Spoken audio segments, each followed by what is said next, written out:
Manolotra ny arabandray tokolas tokoa amin'ity takarivany alatsinainy ity faltafaraka aminao any tokatrano any ihany dia manasanao indray hianaraka ny fampahalalam-baovao hatramin'ny farany ny zavantranga teny amin'ny anjerimanontolo teny Ankatso teny tao anatin'ny fihetsiketsehana izay tanteran'ireo mpianatra eo ihany koa ny fomba fijeriny zareo avy eo anivon'ny firenena mikambana makasika ny fizoran'i Madagasikara makany amin'ny fifidianana ary ny tatitry ny dian'ny filohan'ny tetezamita nandritry ny fivoriana izay no tanterahana tany New York ireo ny sationa noentina amintsika amin'ny takariva ity ny zava-nisy teny amin'ny anjerimanontolo aloha Nirefotra ny bomba mandatsa-dranomaso teny Ankatso teny manoloana ny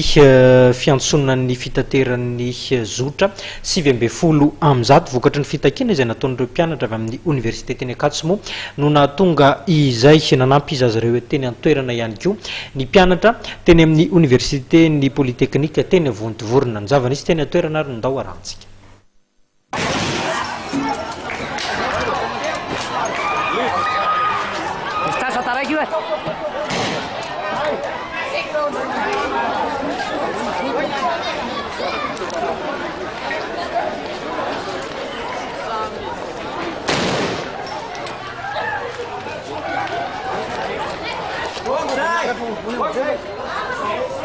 Naharitra 30 minitra ny fifampitovirana ataon'ireo mpitandro ny filaminana tamin'ny alalan'ny bomba mandatsa-dranomaso sy ireo mpianatra avy amin'ny oniversite Ankatso sy polythechnique Vontovorona.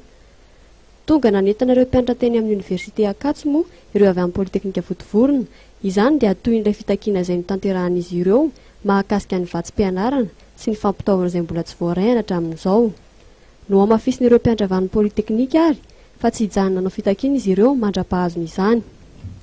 Zay zany stratégie vaovao satria izy tombosoa hitambarana fa tsy hoe ny polythechnique rehetra fa université rehetrarehetra no azo ny bourse io dia nitakiana hatreto zany mbola tsy fantatra hoe aiza le izy mbola tsy fantatra hoe raha oviana dia nitakiny mpianatra bourse 3 mois miaraka amin'ny équipement zay zany takina ary tsy maintsy ataonay zay tsy maintsy ataonay zay azahoana an'izay satria zay efa natolona foana tena Vontovorona izao stratégie vaovao ataonay dia tena tsy izany ty hetsika ty tena manomboka amin'ny teny mafy tsy mijany ty hetsika ty raha sy tonga ty aminay aty ny zavatra hoe tadiavin'ny mpianatra bourse 3 mois miampy équipement. Tsy ireo mpianatra avy amin'ny Vontovorona ihany no tonga nanotanteraka ireo fidiana an-dalambe androany fa natevin-daharana ihany koa ny avy amin'ny fakulté ny soratra ny siansa mahaolona ary ny fakulté ny siansa. Siansa zany dia efa mihetsika ihany koa efa nihetsika nanomboka tamin'ny zoma moa zay fa tsisy mpanao gazety fa efa manomboka mihetsika koa zay indrindra raha pitsy ny siansa zany dia fanoana miaraka amin'ny letra ary zao zay dia efa ery daholo koa ny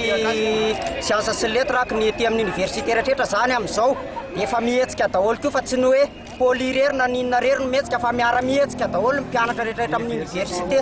zay zany. Nandritra ny fidinana an-dalambe nataon'ireo mpianatra dia niezaka nanakatana ny toeram-pivarotana ny teny atoerana. Noho ny fifanjevoana dia miteraka fitohanana fifamoivoizana izany mahakasika izany indrindra dia naneho ny heviny ireo mpamily. Le mpianatra aloha tsy mety mihitsy fa tsisy karamainay le izy zareo rehefa amin'ny grevy izy dia tokony mba aomboanao ihany fa zay zao lasa tapaka be le fikaramanay mikorotana be le fomba fiasanay io zay dia nditsoka zao zay fa midina zareo amin'ny tômôbila atahorana moa dia tsy maintsy mitsoka moa. Araka ny resaka natao tamin'ireo mpianatra dia tsy hijanona nanao fitakiana izy ireo mandra-pahazony izany. Nambarana ireo mpianatra avy amin'ny fikambanana ara-pedagojika ny oniversite Ankatso ary fa raha pitso ny fitakiana izay ho tanterahan'izy ireo raha toa ka ny polythechnique no nitarika azy androany.